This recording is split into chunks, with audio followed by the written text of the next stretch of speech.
Soalan yang pertama, apakah hukum cium bini depan orang ramai? Ni. Dengar baik-baik. Faham soalan, faham jawapan. Apa hukum cium bini di khalayak ramai? Apabila kita akad nikah, aku nikahkan akan dikau dengan si fulanah binti si fulan dengan mas kahwin.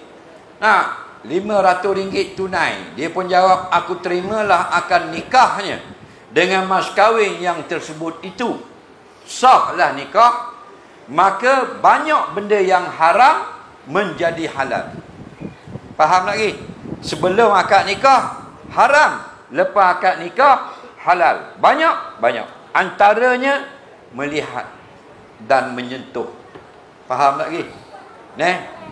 Sebelum kita akad nikah, haram tengok dadanya, haram tengok perutnya, haram tengok pusatnya, haram tengok kemaluannya, haram tengok punggungnya, haram tengok lengannya, haram tengok, banyaklah haram.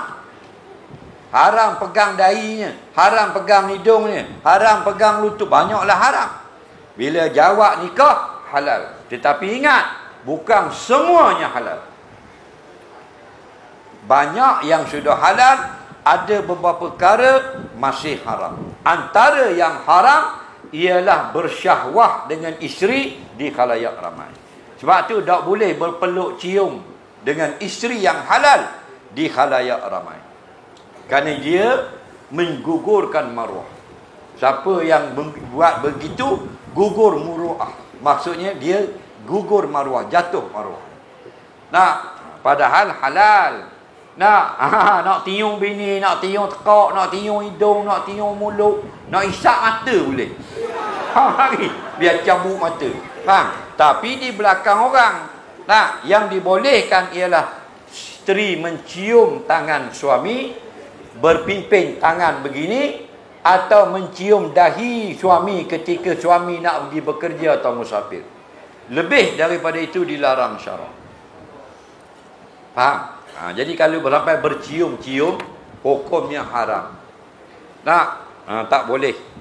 Sama lah seperti diharamkan ketika haid mengambil kesedapan baina surah wa rukbah, antara pusat sampai ke lutut. Fa'tazilun nisa afil haid, ketika dia sedang haid, jauhilah isteri kamu. Maksudnya jangan kamu mengambil sedap dengan bergeser-geser atau menyentuh antara pusat sampai lutut isteri. Jadi jangan berlebih-lebihan dalam bab suami isteri. Ini ramai orang tak tahu ke benda. Tiung bubuh dalam TikTok, tiung laki bini dalam TikTok. Semua benda nak ubuh. Macam orang bodoh. Soalan seterusnya,